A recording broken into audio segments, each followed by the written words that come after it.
Hello students, আশা করি তোমরা সবাই ভালো আছো, সুস্থ আছো। তোমরা সবাই জানো যে আমি জেনপাস ইউজির বিভিন্ন টপিক নিয়ে ডিসকাস করি বা মানে এক্সামের ইনফরমেশনস নিয়ে ডিসকাস করি এবং অনলাইন কোর্সও করাই। তো সেক্ষেত্রে অনেক স্টুডেন্টই আমাকে বিভিন্ন রকমের কোশ্চেন জানতে চাইছো। এবার ব্যাপারটা হচ্ছে যে বিভিন্ন ইনফরমেশনস যেগুলো ডে বাই ডে ধরো অফিসিয়াল ওয়েবসাইটে নোটিশ আসে, আমরা সেগুলো তোমাদেরকে ইনফর্ম করি, ভিডিও বানিয়ে দিই। তবু দেখছি বেশ কিছু জিনিস সম্পর্কে তোমরা এখনো পর্যন্ত অনেক আগে ইনফরমেশন এসে গেছে অফিসিয়ালি, তবু জানো না বা জেনে থাকলেও শুনেছো কিন্তু সেগুলো সম্পর্কে মানে ডিটেলস আইডিয়া করতে পারছো না যে বিষয়টা কি হতে পারে। ঠিক আছে, তো তাই জন্য আজকে আমার এই ভিডিওটা করা, কিছুটা কিউএনএ ভিডিও বলতে পারো, কেন এতজন একই ধরনের প্রশ্ন জানতে চাইছো, তো সবাইকে বারবার রিপ্লাই করার থেকে আমার মনে হলো যে একটা ভিডিও করে দিই, তো তোমরা সেগুলো বুঝতে পারবে। এবং ডিসেম্বরের একদম লাস্ট উইকে একটা নোটিশ এসেছিল, সেই নোটিশটা আমি আমার কোর্সের আন্ডারে যারা রয়েছে তাদের গ্রুপে প্লাস মানে ইউটিউব চ্যানেলে যারা ভিজিট করো তাদেরও আমার যে মানে গ্রুপগুলো রয়েছে টেলিগ্রামে এবং হোয়াটসঅ্যাপে আমি সেন্ড করেছি, কিন্তু তবু অনেকের কাছে কিছু ডাউট আছে, আমাকে সবাই জানতে চাইছে, আমি বুঝতে পারছি। তো সেইগুলো চলো আজকে ডিসকাস করব, কিন্তু অনেকগুলো টপিক আমার বলার আছে যেগুলো একটা ভিডিওতে পুরোটা কমপ্লিট হবে না, আমি দুটো ভিডিওতে কন্টিনিউ করব। আজকে কিছুটা বলবো, পরের ভিডিওতে বাকিটা আসবে, ঠিক আছে? তো প্রথমেই চলে আসি যে যারা জানোই না এখনো যে কিন্তু জেনপাস ইউজি 2022-এর জন্য ফর্ম ফিল আপ শুরু হয়ে গেছে, ফর্ম ফিল আপ চলছে। যারা এখনো ফর্ম ফিল আপ করোনি তারা তাড়াতাড়ি গিয়ে ফর্ম ফিল আপ শুরু করে দাও। 4 তারিখ থেকেই শুরু হয়েছে ফর্ম ফিল আপ, তো চলবে ধরো 18 তারিখ মনে হয়, এটা পুরো শিওর আমি ডেটটা বলছি না। তো তাই 4 তারিখে ফর্ম ফিল আপ শুরু হয়েছে এটা আমি শিওর বলছি, এবং এর আগে ফর্ম ফিল আপ কবে হবে, কিছু এরর কারেকশন কবে হবে, কবে লিস্ট কি আসবে না আসবে, তোমারটা মানে গ্রহণ হলো কি হলো না, তো সবের কি কি ডিটেলস ডেট দেওয়া হয়েছে আমি অলরেডি ভিডিও করে দিয়েছি। যদি আবার কারো দেখার দরকার পড়ে তোমরা আই বাটনে লিঙ্ক পেয়ে যাবে, খুঁজে নিও, একটু দেখে নেবে। আর আজকে দেখো আমি আবার বলে দিচ্ছি যে ফর্ম ফিল আপ চলছে, তোমরা ফর্ম ফিল আপ শুরু করে দাও, এবং ফর্ম ফিল আপের সঙ্গে সঙ্গেই তোমাদের যেগুলো জানতে হয় যে কি কি ডকুমেন্টস লাগছে বা কত ফিস কি লাগছে। তো ডকুমেন্টসের ভেতর দেখো বলি যে তোমাদের সবার নিজেদের ছবি লাগবে, ছবি আপলোড করতে হবে, স্ক্যান করা পিকচার লাগবে, তোমার যা যা ডকুমেন্টস, তুমি যদি এইচএস পাস আউট হও তোমার এইচএস এর রেজাল্ট লাগবে, এসসি এসটি ওবিসি কোনো সার্টিফিকেট থাকলে তোমার কাস্ট সার্টিফিকেট আপলোড করতে হতে পারে, তোমার বোর্ড এক্সাম মাধ্যমিকের অ্যাডমিট কার্ড লাগতে পারে। তো সেই জিনিসগুলো যখনই তুমি ফর্ম ফিল আপ করতে যাবে তুমি সাথে করে নিয়ে যাবে, যদি স্ক্যান করে আপলোড করতে হয় তো তখনই তুমি স্ক্যান করে আপলোড করিয়ে দিতে পারবে। ক্লিয়ার হলো? আর কি হচ্ছে যে যদি তুমি, অনেকের কোশ্চেন্স থাকছে যে তুমি পেপার 1 পেপার 2 অনেকে জানো অনেকে জানো না যে এখনো মানে জেনপাস ইউজি 2022-এ দুটো পেপারে এক্সাম হতে চলেছে এবং পুরো প্যাটার্ন চেঞ্জ হয়েছে, অনেকে জানো না। তো যদি না জেনে থাকো তো পেপার 1 পেপার 2 দুটো পেপারে এক্সাম হবে, কোনটা কি আমি বলে দিচ্ছি। তো দুটো পেপারের মধ্যে দুটোই সবাই দিতে পারো কিনা আমাকে অনেকে জানতে চাইছো, যে হ্যাঁ দুজনেই, মানে একটা স্টুডেন্ট পেপার 1 পেপার 2 দুটোই দিতে পারো। এবং সেই ক্ষেত্রে ফিসগুলো তোমরা দেখে নাও যে পেপার 1 এর জন্য তোমাদেরকে ফর্ম ফিল আপের জন্য যারা জেনারেল কাস্টের স্টুডেন্ট তাদেরকে 500 রুপিস দিতে হচ্ছে, যারা দুটোর জন্য নিতে চাও তাদেরকে 800 টাকা পেমেন্ট করতে হবে। যারা SC ST OBC A OBC B candidate আছো তারা যে কোনো একটা পেপার দিতে চাইছো, পেপার 1 তো 400 টাকা, দুটো পেপারই দিতে চাইলে 650 টাকা। ক্লিয়ার হয়ে গেল? তার মানে এখান থেকে বুঝতে পারলে যে সব স্টুডেন্টই চাইলে দুটো পেপারই দিতে পারো। এবং অনেকে জানতে চাইছো যে দুটো পেপারের এক্সাম একই দিনে হবে কিনা। হ্যাঁ, দুটো পেপারের এক্সাম একই দিনে হবে। পেপার 1 এর এক্সাম হবে দেখো 11টা থেকে 12:30, পেপার 2 এর এক্সাম হবে 2টো থেকে 3:30, মানে 11 AM টু 12:30 PM, পেপার 2 হচ্ছে 2 PM টু 3:30 PM। এক্সাম ডেটই অনেকে মনে করতে পারছো না বা জানো না, তাদের জন্য বলে রাখি 15 মে 2022 এ সানডে এক্সাম হবে। টাইম স্লট গুলো দেখো এভাবে দেওয়া আছে। এক্সাম টাইমটা কত, মানে কতক্ষণের এক্সাম, 1 আওয়ার আর 30 মিনিটস, 1 ঘন্টা 30 মিনিটের এক্সাম হবে। ক্লিয়ার? এবার অনেকে পেপার কিরকম, মানে 1 আর 2 তো বুঝলাম, কোন সাবজেক্টের এক্সাম কি না কি সবাই অনেকে জানো না, অনেকে জানো। তো যারা জানো না তাদের জন্য ছোট করে একটু বলে দিই। দেখো পেপার 1 পেপার 2 দুটো। পেপার 1 এর সাবজেক্ট হচ্ছে physics chemistry biology logical reasoning আর ইংলিশ। ফিজিক্স কেমিস্ট্রি বায়োলজি তিনটে সাবজেক্টে টোটাল 25 করে, মানে টোটাল মানে ফিজিক্সে 25, কেমিস্ট্রি 25, বায়োলজি 25 মার্কসের এক্সাম হবে। আর লজিক্যাল রিজনিং আর ইংলিশ ইচ সাবজেক্ট 20 মার্কস করে এক্সাম হবে। তাহলে টোটাল মার্কস হচ্ছে 115, 115 নম্বরের পোস্ট এক্সাম হবে পেপার 1। তাহলে পেপার 1 এ ফিজিক্স, কেমিস্ট্রি, বায়োলজি এই যে তিনটে সাবজেক্ট আমরা দেখতে পাচ্ছি, প্রত্যেকটা দুটো ক্যাটাগরিতে কোশ্চেন্স থাকবে, মানে একটাই কোশ্চেন পেপার দুটো গ্রুপে থাকবে। তো ফার্স্ট গ্রুপ বা ক্যাটাগরি 1 যেটা, সেখানে 15টা কোশ্চেন থাকবে ফিজিক্সের জন্য, 15টা থাকবে কেমিস্ট্রির জন্য, 15টা থাকবে বায়োলজির জন্য। 15টা কোশ্চেনের 1 মার্কস করে থাকবে, মানে মার্কস হলো 15, এবং প্রত্যেকটা ঠিক অ্যান্সারের জন্য তুমি পাবে 1 মার্কস। যদি কোনো অ্যান্সার ভুল হয় তুমি 1/4 নেগেটিভ হবে, 0.25 মার্কস করে তোমার নেগেটিভ হবে। এটা হলো ক্যাটাগরি 1 পোর্শনটা পেপার 1 এর। ক্যাটাগরি 2 তে ফিজিক্সের জন্য থাকবে 5টা কোশ্চেন, কেমিস্ট্রির জন্য থাকবে 5টা কোশ্চেন, বায়োলজির জন্য থাকবে 5টা কোশ্চেন, এবং ক্যাটাগরি 2 এর প্রত্যেকটা কোশ্চেনের মার্কস হবে 2 মার্কস করে। তাহলে এক একটা সাবজেক্টের জন্য ক্যাটাগরি 2 তে 10 মার্কস করে থাকছে। তাহলে ক্যাটাগরি 2 তে 10 আর 15 মার্কস হচ্ছে ক্যাটাগরি 1 এ। প্রত্যেকটা সাবজেক্টের হয়ে গেল 25 মার্কস। তাহলে বোঝা গেল ফিজিক্স, কেমিস্ট্রি, বায়োলজিতে 25 মার্কস, তার মধ্যে ক্যাটাগরি 1 এ ইচ সাবজেক্ট 15 মার্কস, ক্যাটাগরি 2 তে ইচ সাবজেক্ট হয়ে যাচ্ছে তোমার 10 মার্কস। ক্যাটাগরি 2 এ 2 মার্কসের কোশ্চেন, ক্যাটাগরি 1 এ 1 মার্কসের কোশ্চেন। ক্যাটাগরি 1 এ 1/4 করে নেগেটিভ মার্কিং আছে, ক্যাটাগরি 2 তে কোনো নেগেটিভ মার্কিং নেই। ক্লিয়ার? এবার লজিক্যাল রিজনিং আর ইংলিশে চলে আসো। 20টা করে প্রশ্ন থাকবে, কিন্তু 20টা করে প্রশ্ন পুরোটাই থাকবে ক্যাটাগরি 1 এ। ক্যাটাগরি 2 তে কোনো কোশ্চেন্স কিন্তু লজিক্যাল রিজনিং আর ইংলিশ থেকে দেওয়া হবে না, এবং প্রত্যেকটা মার্কস 1 মার্কস করে, নেগেটিভ মার্কিং 1/4, যেমন ক্যাটাগরি 1 এর নিয়ম। হয়ে গেল। তাহলে পেপার 1 কমপ্লিট। এবার চলে আসো পেপার 2। পেপার 2টা কি হয়েছে, এবার বলি পেপার 1 কারা দেবে। পেপার সেটা হচ্ছে কি না, আমি এর পরের ভিডিওতে ডিসকাস করে দেব আবারও, যে জেনপাস ইউজি 2022 তে কি কি কোর্স অফার করা হয়। যে কোর্সগুলো অফার করা হয় except BHA, bachelor of hospital administration ছাড়া বাকি যে কোর্সগুলো আছে, যে কোর্সটাতেই তুমি অ্যাডমিশন নিতে চাও না কেন, পড়তে চাও না কেন, তোমাকে পেপার 1 এর পেপার ক্লিয়ার করে অ্যাডমিশন নিতে হবে। যারা বিএইচএ পড়তে চাইছো তাদেরকে পেপার 2 দিতে হবে। ক্লিয়ার? এবার পেপার 2 এর সিলেবাস দেখবো।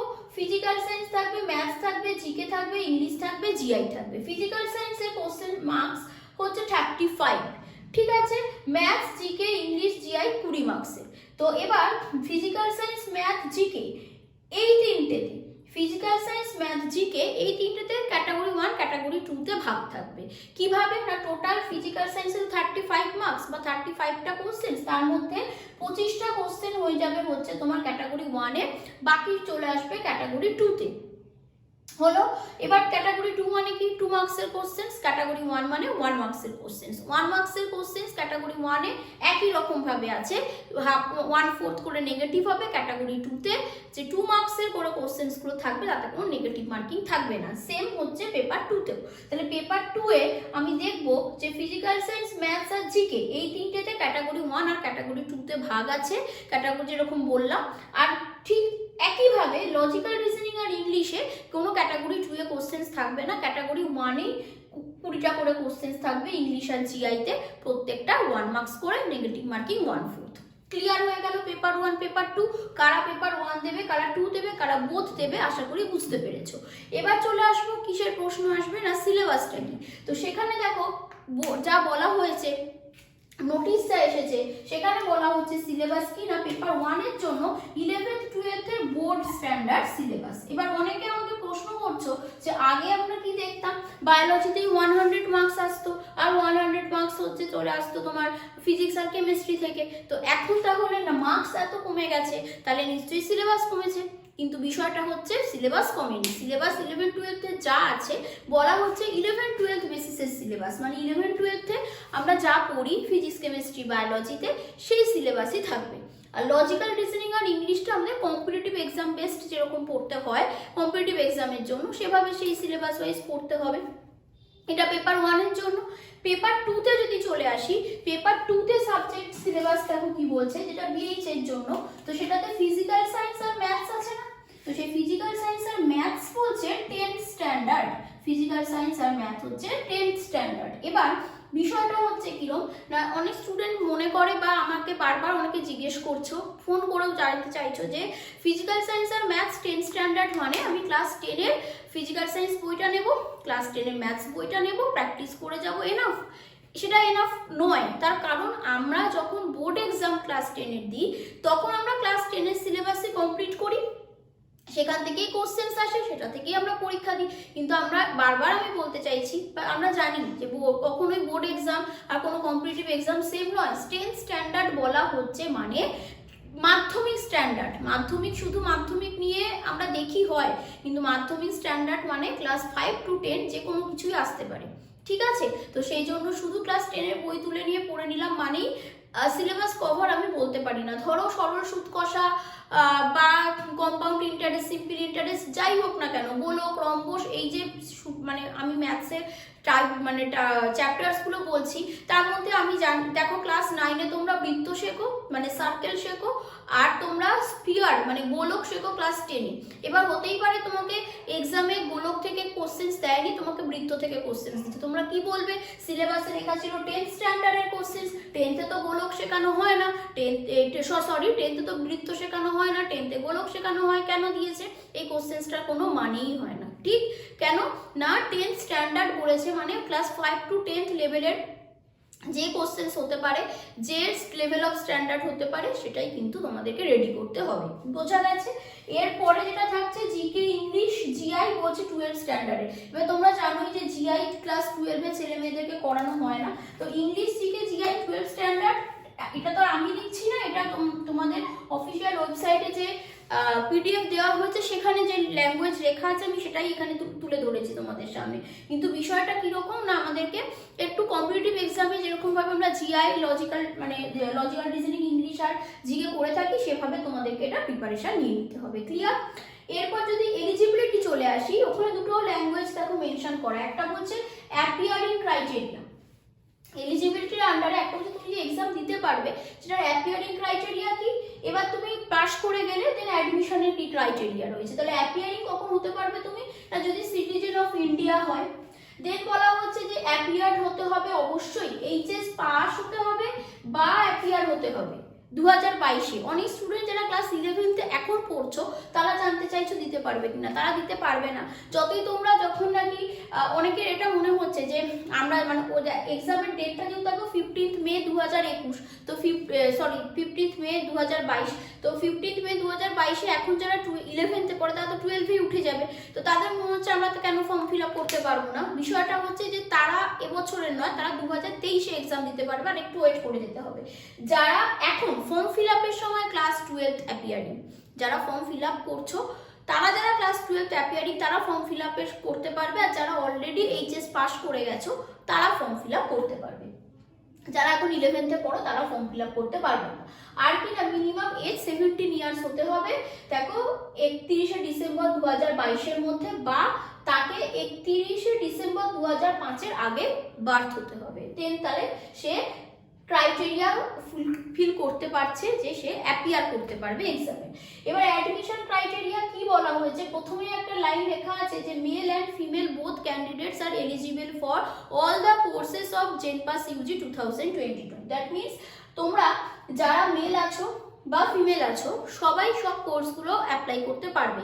আগে আমরা জানতাম যে বিএসসি নার্সিংয়ে গার্লসদের জন্য আমরা একটা জেনারেল মেরিট লিস্ট পেতাম আর নার্সিংয়ের মেরিট লিস্ট পেতাম, কিন্তু মেলদের ক্ষেত্রে নার্সিংটা ছিল না। কিন্তু এবার বলা হচ্ছে যে মেল ফিমেল সবাই সব কোর্সের জন্য এলিজিবল, ঠিক? এবার এজ লিমিটগুলো দেখো, বলছে যে বিএসসি নার্সিংয়ে যারা অ্যাপ্লাই করতে চাইছো তাদের অ্যাপ্লাই মানে পাওয়ার জন্য এলিজিবিলিটির আপার এজ লিমিট 35, বিপিটির জন্য কোনো এজ লিমিট নেই, আর CCT, OTT, PT, PA, MMB, BHA এগুলোর জন্য আপার এজ লিমিট হচ্ছে 40।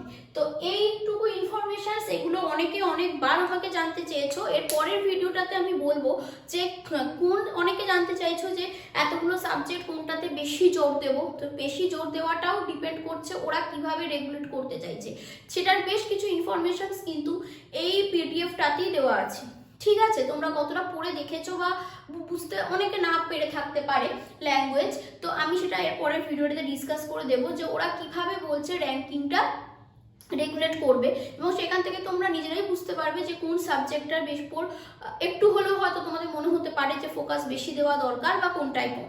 তো সেগুলো নিয়ে আমি পরের ভিডিওটাতে আসছি, তো তোমরা এইটা ডিটেলসটা জেনে রাখো।